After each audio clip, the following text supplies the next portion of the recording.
Ühed küsivad, mitu kilomeetrit plaanid 5 aasta jooksul sõita oma uue autoga ja karistavad, kui vastad valesti.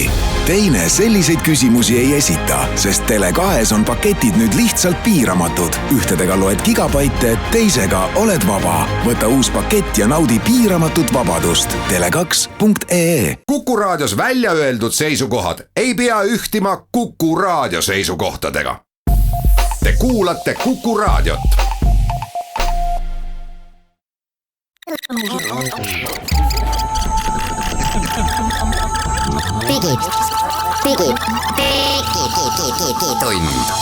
Digitund.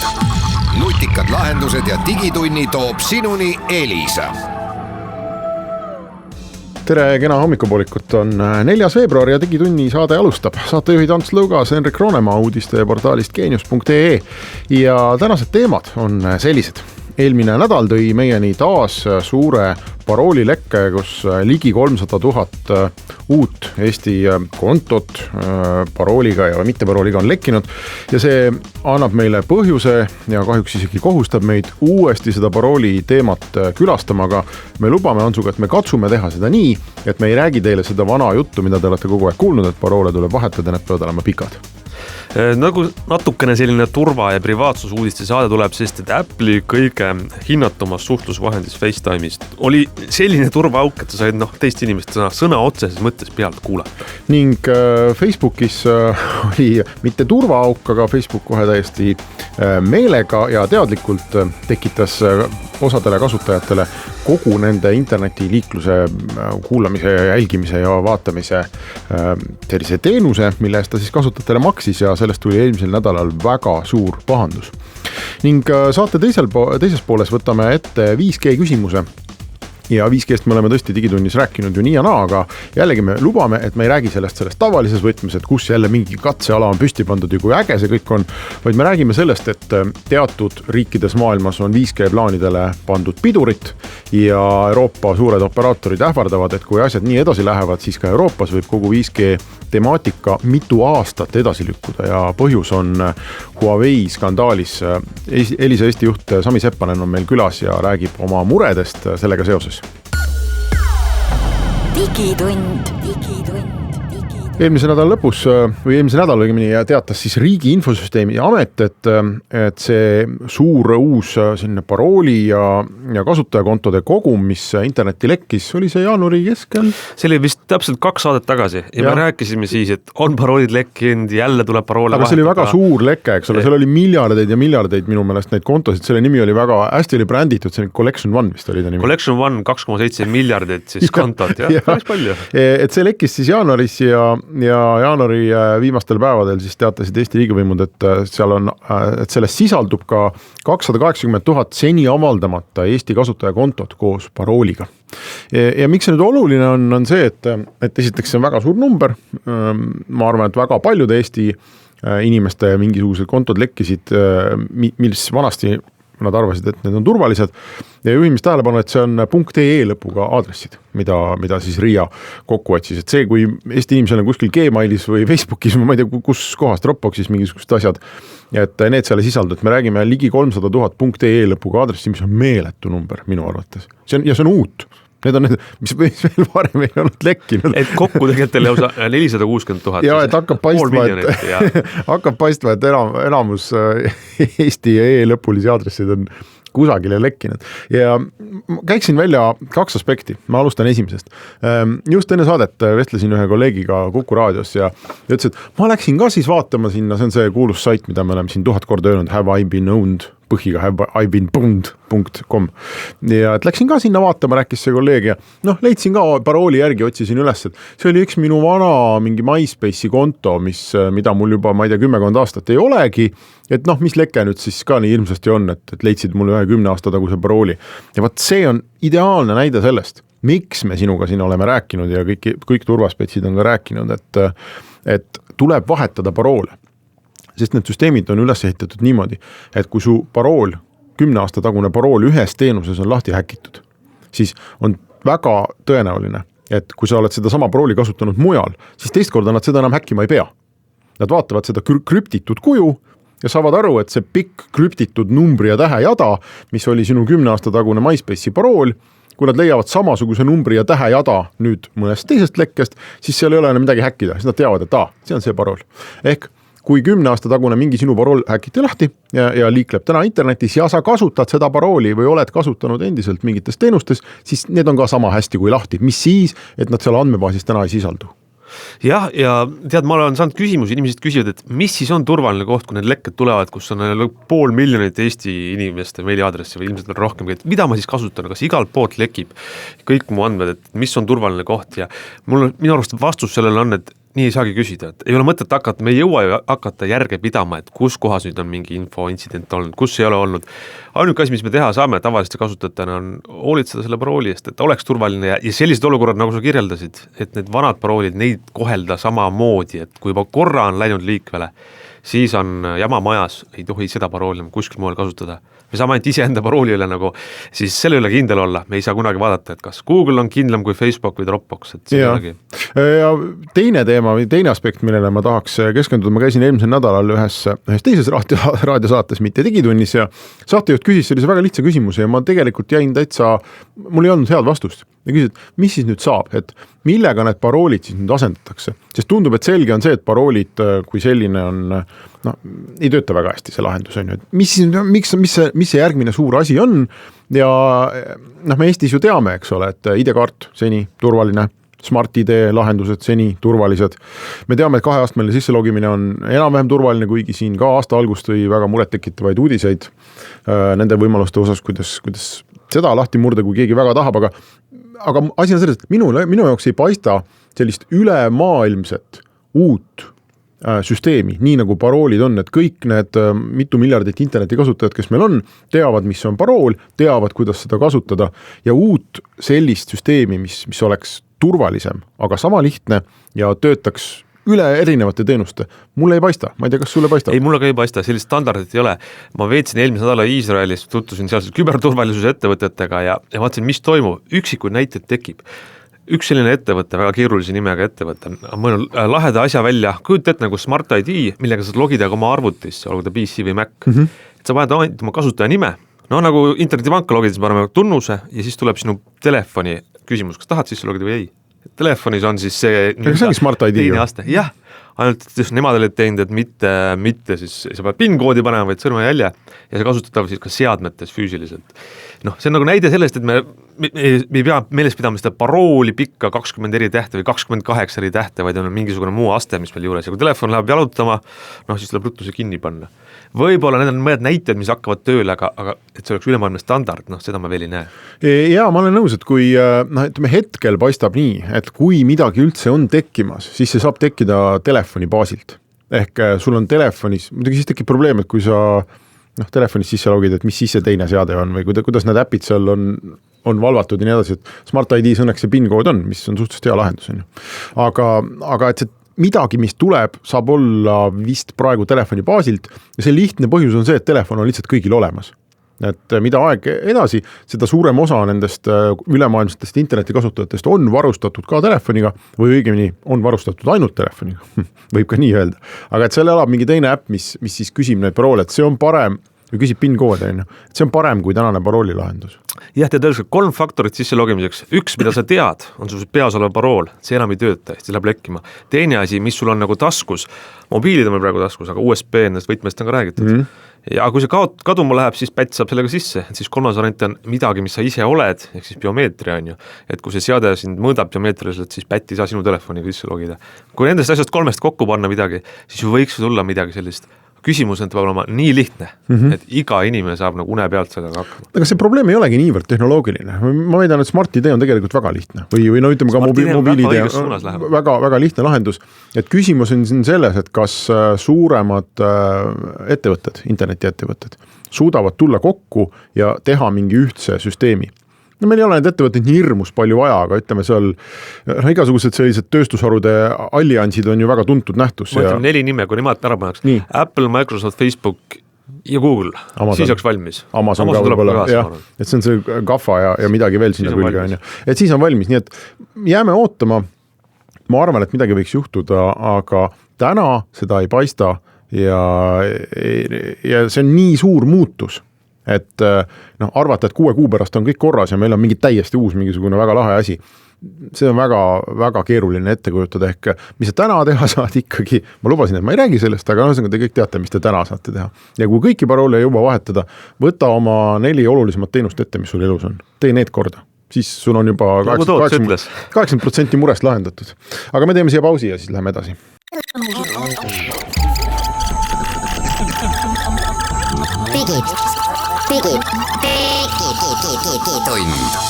Digitund. Nutikad lahendused ja digitunni toob sinuni Elisa.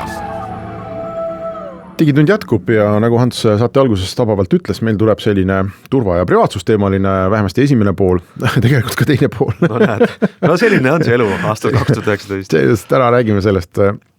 Eelmise nädala 2 suurt skandaali tehnoloogia maailmas ja mõlemad välismaalt ja mõlemad Ameerikast ja mõlemad kuidagi seotud Apple'iga. Esimene on Apple'i enda skandaal. Apple'is on selline iPhone'ides selline tehnoloogia nagu FaceTime, mis on videokõned iPhone'ilt iPhone'ile.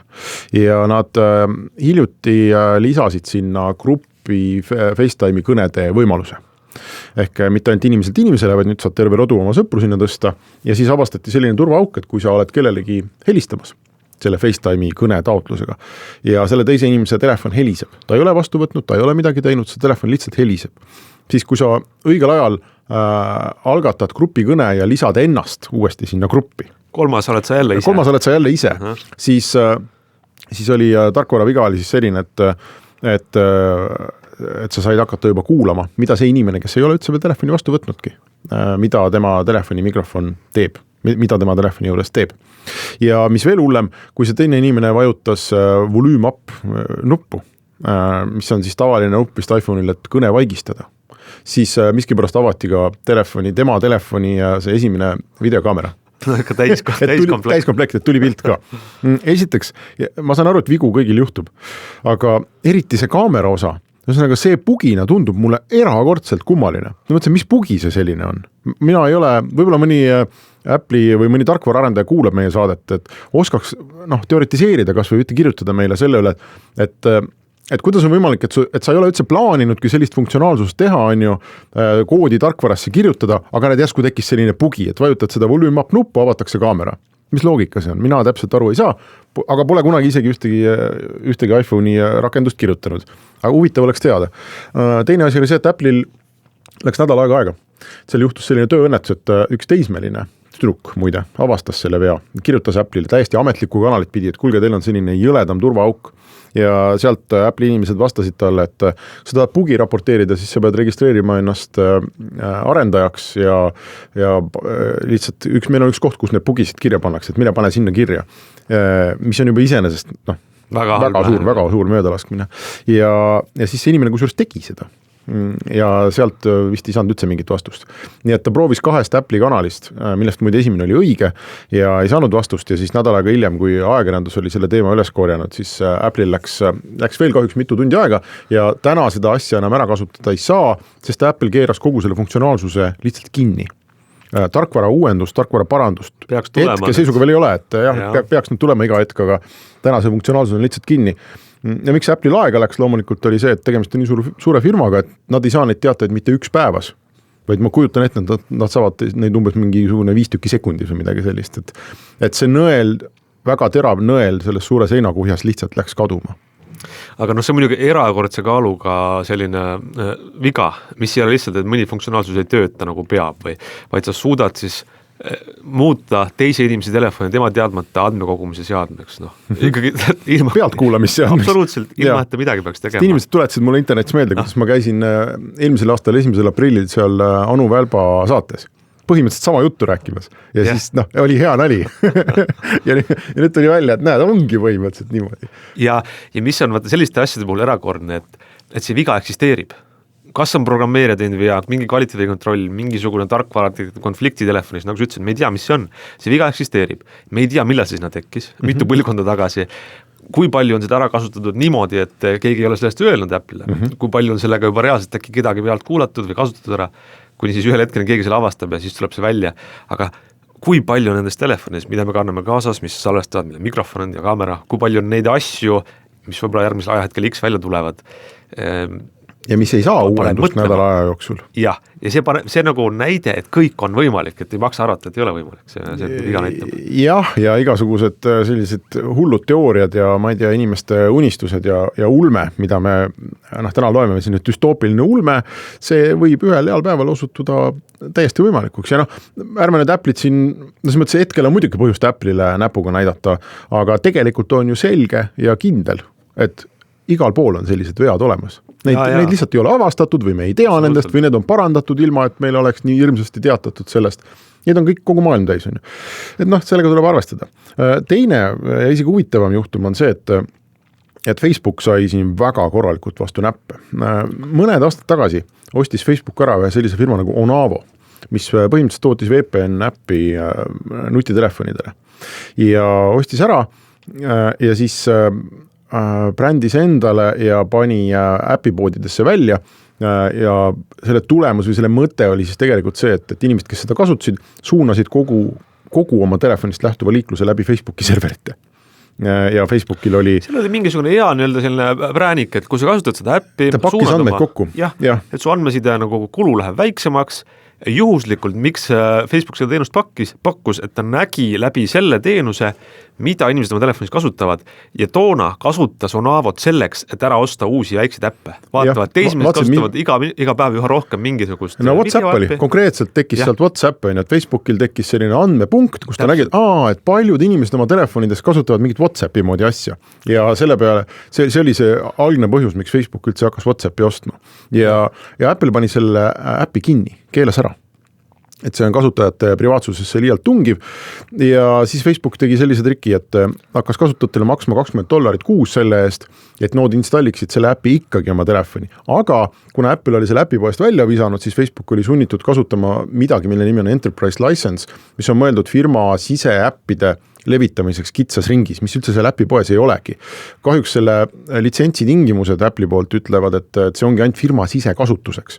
Aga Facebook lasi selle avalikkusesse ja see oli selle litsentsi täiesti otsene rikkumine, mis tõttu Apple pani selle litsentsi kinni ja Facebooki elu oli mitu päeva väga korralikult häiritud selle pärast. Ja muide siis selgus, et ka Google kasutab ühte sarnast kasutaja andmete kogumise äppi ja kui Google'i need litsentsid pandi kinni selle peale.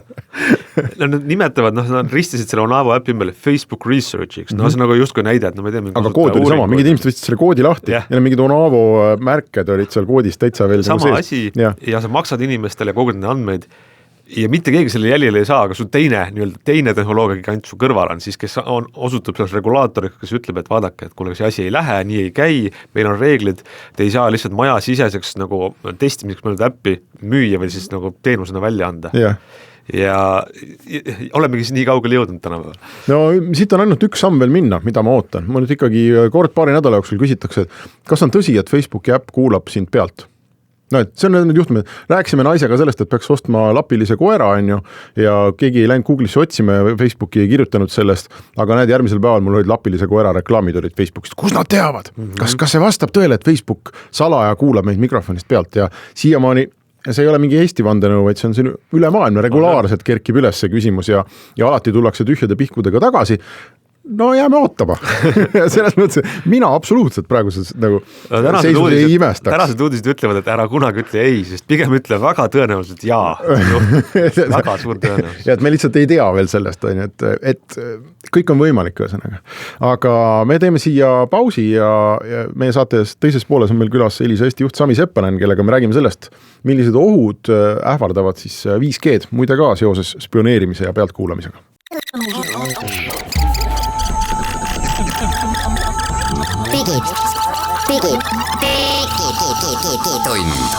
Digitund. Nutikad lahendused ja digitunni toob sinuni Elisa. Digitund läheb edasi ja meil on nüüd stuudios Elisa Eesti juht Sami Seppanen. Tere Sami! Tervist! Me räägime täna 5G-st ja ega 5G-st on muidugi räägitud digitunnis väga palju.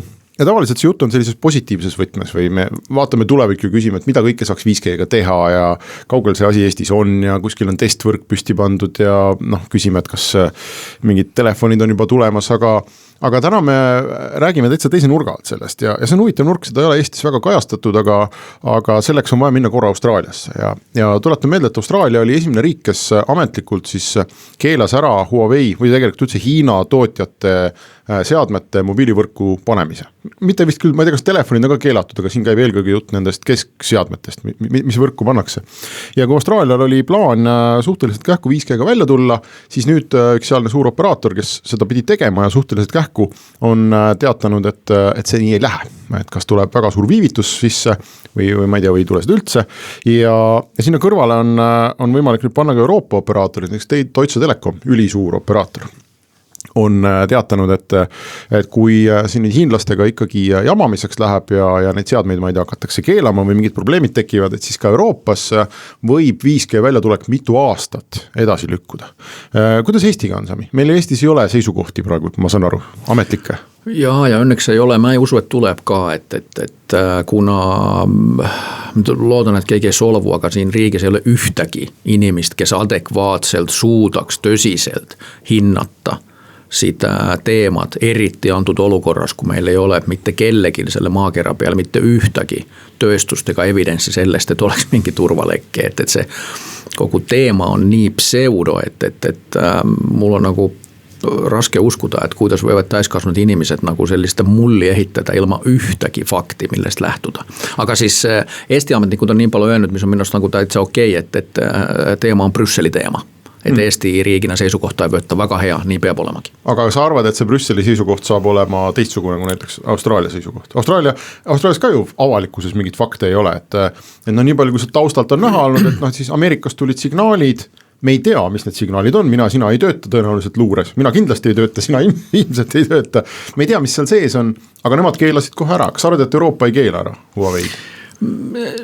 Sitä on väga raske ennustada ja mä nagu loodan terve meie tegevusala ja seal ka nagu sellest lähtuvalt meie klientide heaolu vaatenurgast, et sitä rumalust nagu ei tehtaks.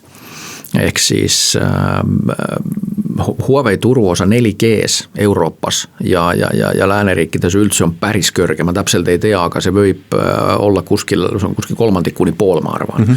See 5G, mida meie heal juhul hakkame selle aasta jooksul ehitama, see põhineb keskseadmete puhul täiesti 4G'lle. 5G kored ei eksisteeri veel.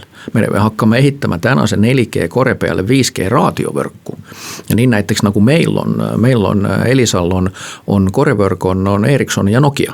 Aga meie 4G raadiovõrk on peaaegu et kõik Huaweis ja 5G suure tõenäosusega me ei ole tenderit veel teinud, ehk siis sitä hanked ei ole veel läbi viinud lõpuni, aga suure tõenäosusega on Huawei, kuna tal on tehniline väga suur edumaa praegu. See 5G ongi ju väga Huawei nägu, eks ole, et nad on kõige kaugemal, nii palju kui ma lugenud olen, kõik ütlevad, et Huawei on kõige parem selles 5G's.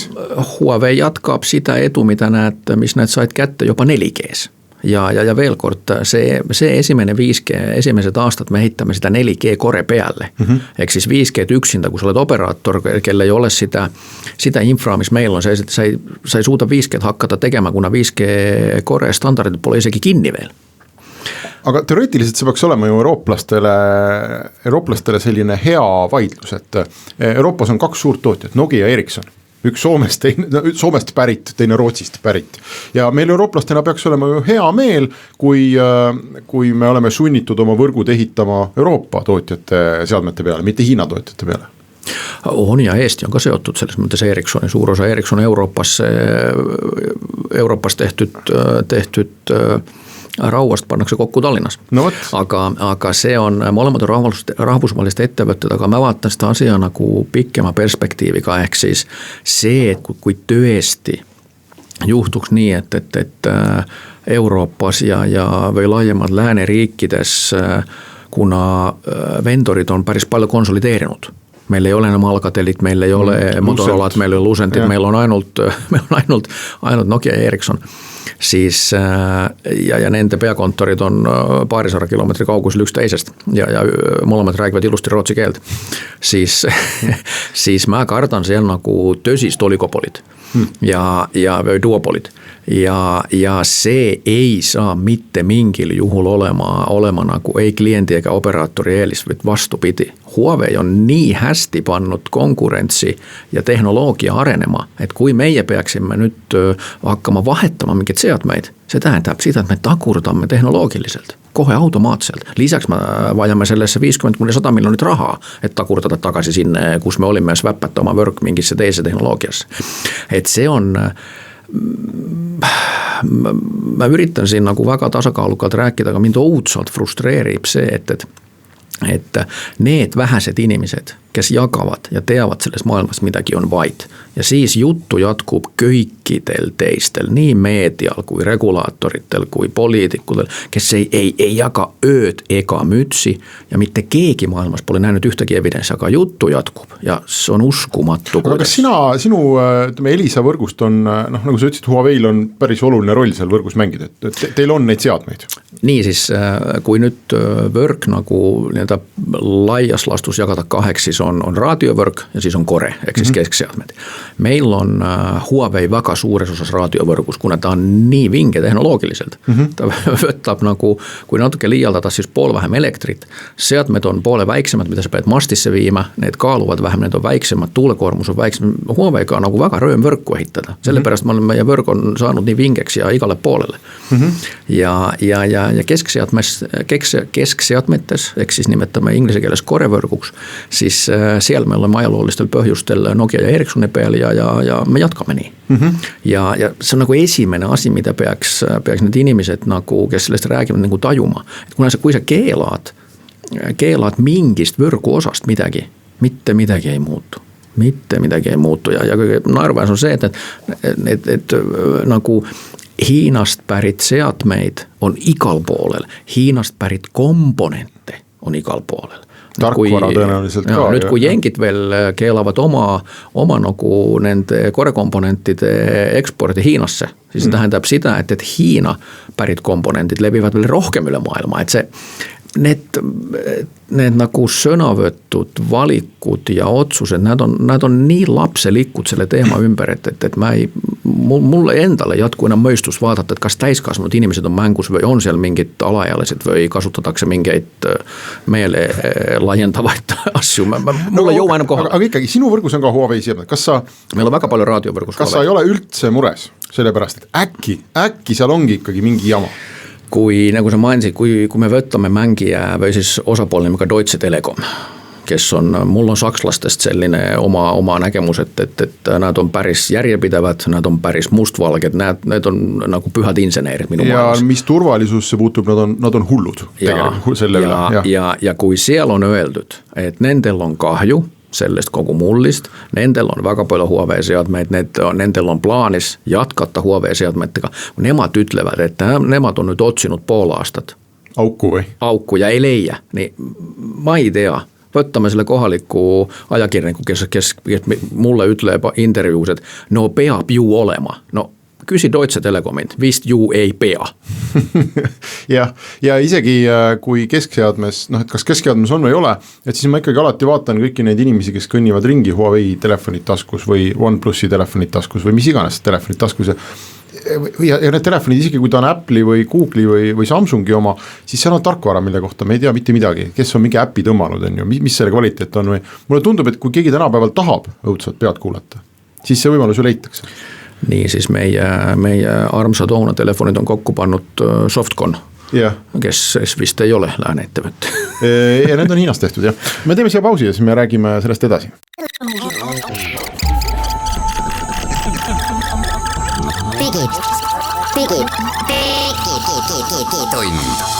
Digitund.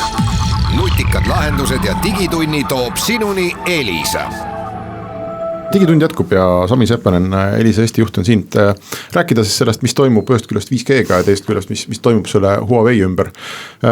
Mis arvad, millega see kõik nagu lõpeb või kas siin on lõppu näha? Et hetkel tundub olukord olevat selline, et peamiselt vist Ameerikast tulevad mingisugused signaalid, mis ei ole avalikud, seal ei ole sellist avalikku tehnoloogilist süüdistust, ei ole avalikke mingeid auke, aga teatud riigid võtavad ikkagi väga suuri otsuseid vastu. Ameerikast tuleb signaal, keelame näiteks hiinlased ära. mis saab edasi? No siis, kui see kogu asi käivitus, sellest on ma ei tea 5 või varsti 6 aastat tagasi ja see on kunagi vahepeal, kui meie koostöö on Huaweiga siin kogu aeg nagu süvenenud ja me oleme seda väga nautinud, kuna nad on tehnoloogiliselt nii edevad, siis ma nagu üritasin seda asja endale ja ma siin paar pikka õhtut nagu surfasin ja ma leidsin sellise juhtumi sealt 5-6 aasta tagant, kus jänkide armas NSA, nende siis, mis iganes National Security Agency oli sattunud esimest korda nagu Huaweiga nagu ninapidi sellepärast, et need tahtsid, et Huawei avaks omasid protokolli, mis on väga turvaline. Ehk siis need NSA häkkerid ei saanud Huawei'd lahti, need palusid, et tehke lahti. Huawei ütles, et no go, ei tee lahti. Ja siis poisid ütlesid, jänkipoisid ütlesid, et meiega ei mängita, et kui te meiega ei mängi, siis te ei mängi. Huawei ütles, no siis ei mängi. Ja sealt tuli see Ameerika bänn, mis on kehtinud juba siis 5-6 aastat Huawei puhul ja ZTE puhul ja teiste hiinalaste puhul. Siis on järgmine, mis mulle vastu tuli, oli selline, läheb juba nagu selliseks James Bondi taoliseks, on selline Five Eyes nagu lähenemine, kuhu on nimetatud siis riigid USA, Austraalia, Britid, kokku 5 riiki ja need kõik 5 riiki on täiesti kogemata just need, kes on kõige aktiivsemalt neid kas rääkinud nendest Hiina seadmete bännidest või neid ellu viinud ja Austraalia oli siis esimene. Ja Austraalia tagajärjed me nüüd teame siis, kuna need jäävad varsti oma esimest 5G võrgust ilma, aga no see selleks. Et see oli see minu nagu nii-öelda isikliku uurimustöö tulemus. Ehk siis NSA tahtis lahti teha, Huawei ütles, et no go ja siis oli asi valmis. Aga midagi seal ju päris nii mustvalge see ka ei ole, et eelmisel nädalal Ameerika üks süüdistus, ametlik süüdistus Huawei vastu tõstatus, eks ole, seal oli, kui mälu ei peta, oli 5 punkti, millest siis vist 2 puudutasid äri tegemist Iraaniga ja seda varjamist, see oli sanktsiooni küsimus ja vist oli niimoodi, et 3 tükki puudutas teatud tehnoloogia vargust või sellist tööstuslikku spionaaži T-Mobile'i laboratooriumist, kus asi keerles selle ümber, et T-Mobile oli oma testi laboris mingisugune seade nimega Tappi, mis ma sain aru, oli puutetundlike telefonide mingi testimise robot. Ja siis mingid Huawei inimesed olid T-Mobile'is ilmselt, ma ei tea, kas tööl või kuidagi seal koostööpartnerid, et nad jäid seal päris mitu korda vahele sellega, et see Tappi neid väga huvitas, et nad pildistasid ja mõõtsid seda ja tegid, ühesõnaga üritasid seda tehnoloogiat tegelikult Hiinasse saata ja vähemasti seal süüdistuses on kirjas, et Huawei puhul see oli normaalne praktika, et inimestele maksti preemiat selle eest, kui nad välismaalt teatud tehnoloogiaid, ma ei tea, jooniseid midagi varastavad, oli spetsiaalne väidetavalt, ma räägin ameeriklaste süüdistusest. Ta oli spetsiaalne emaili aadress, kuhu teda siis tuli saata neid saladusi ja iga teatud aja tagant vaadati kokku, et kes kui palju on maailmast siis kahmanud ja maksti preemiat selle järgi, et see mind ka ei üllata, ma olen valmis tegelikult, jällegi ma ei tea, aga ma olen täitsa valmis uskuma, et selline ulatuslik tööstuslik spionaaž Hiina ja lääne vahel kas ühte või mõlemat pidi aastate jooksul on käinud.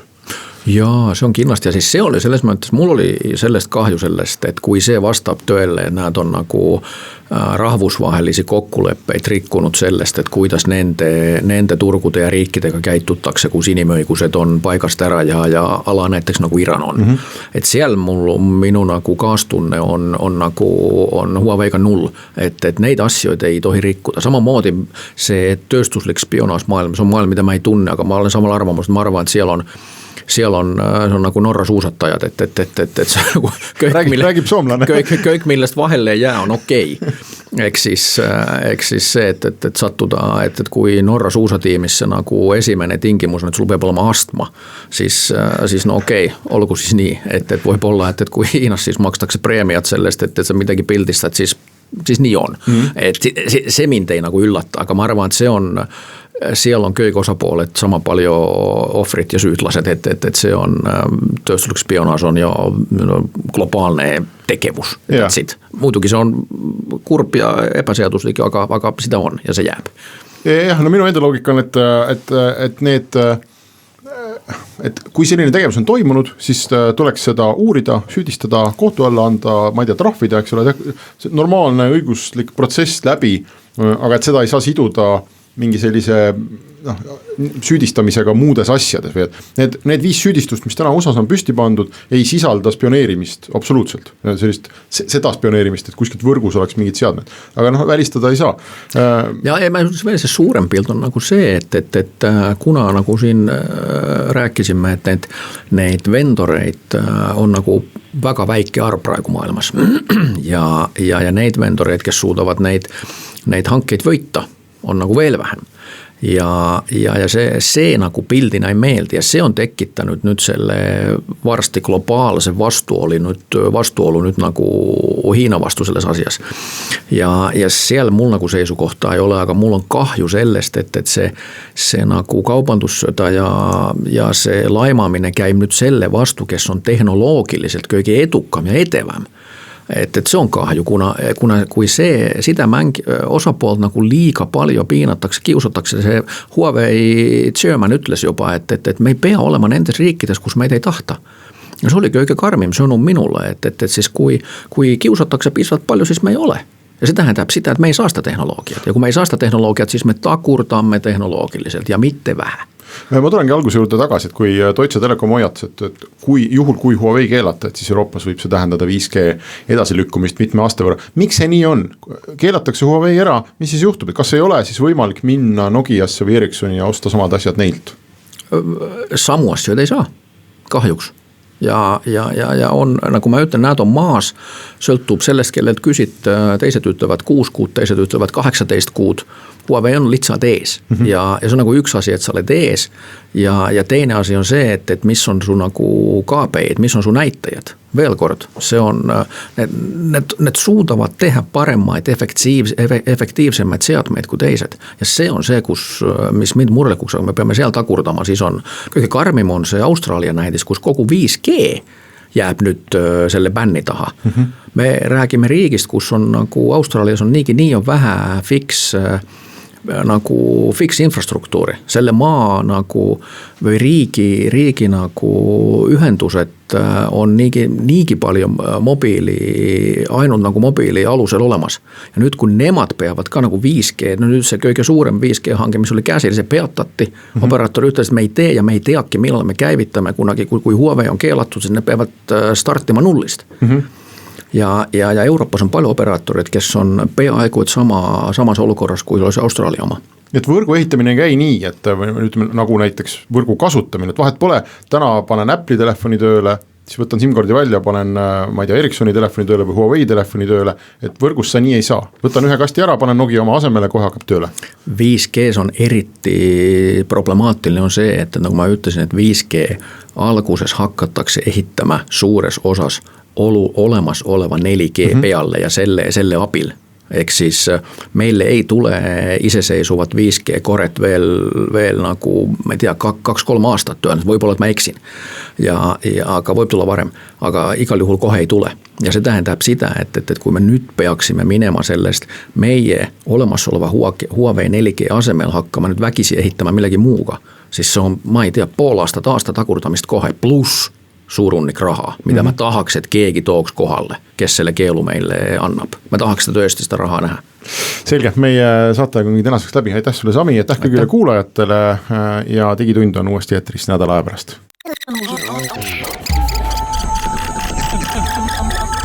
Digitund. Nutikad lahendused ja Digitunni toob sinuni Elisa.